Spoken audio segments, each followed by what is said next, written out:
جس بنیاد پر اللہ تبارک و تعالیٰ خاص بات ارشاد فرماتے ہیں۔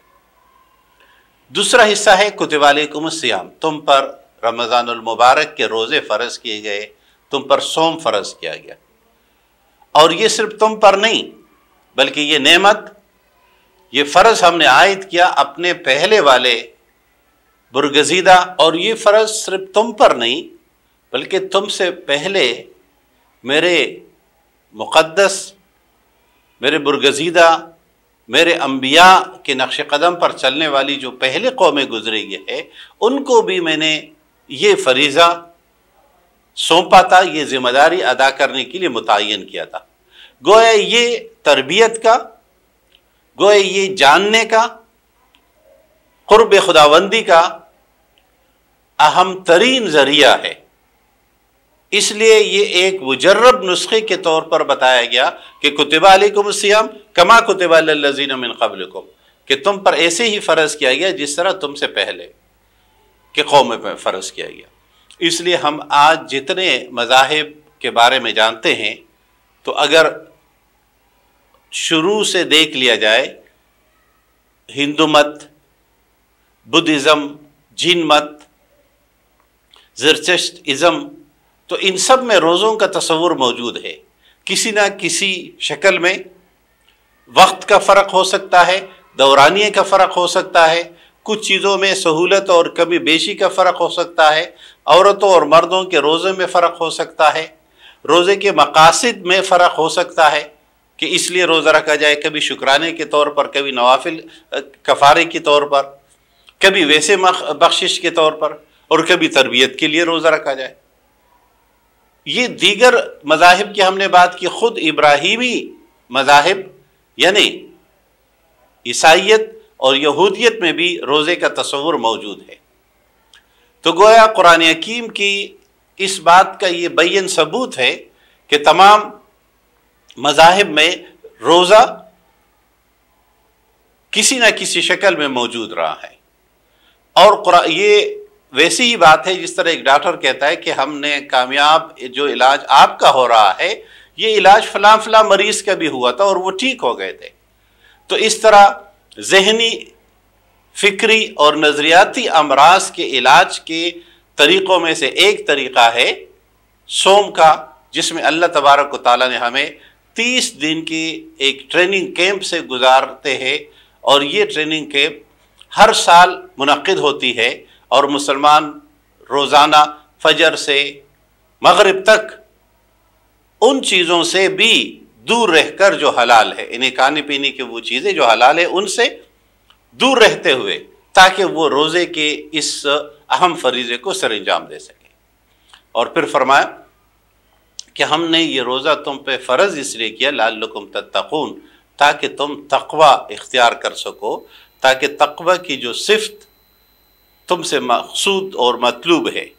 اور وہ کیا ہے؟ دلوں کی تبدیلی۔ تقوی رسول اکرم صلی اللہ علیہ وسلم نے اپنے قلب اطہر کی طرف اشارہ کرتے ہوئے فرمایا التقوی ہا ہونا، تقوی یہاں ہے، دلوں کی تبدیلی۔ ہم دیکھتے ہیں رمضان المبارک میں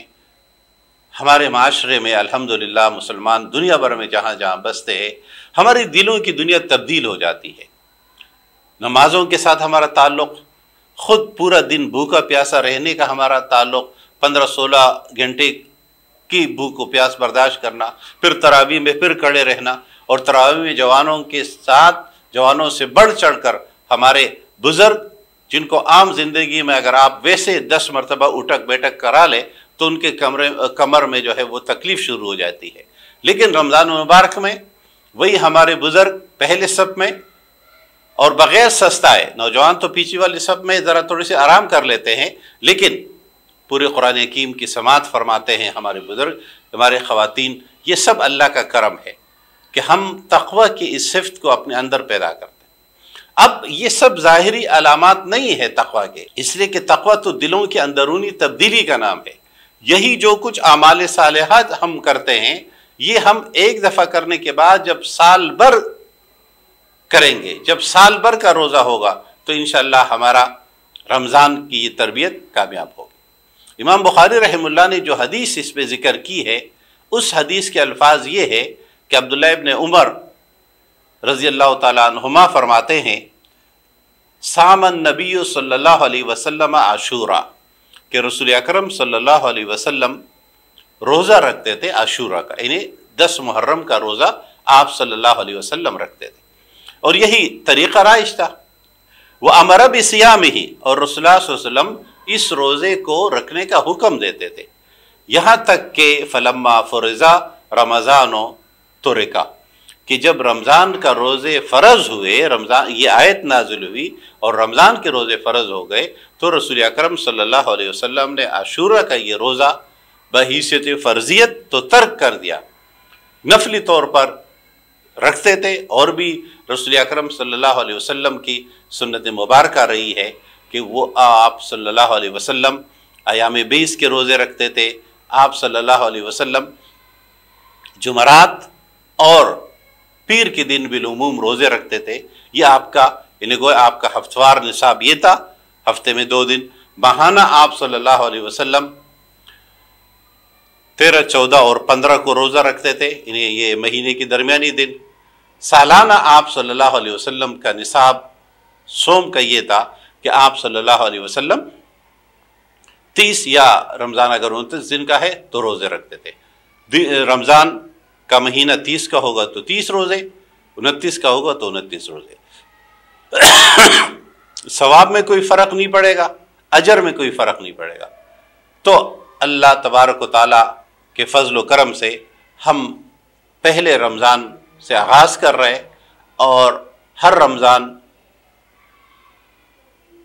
کے اس رمضان کے ہر دن ہم 10 منٹ 12 منٹ کی گفتگو کریں گے اپنے آپ کو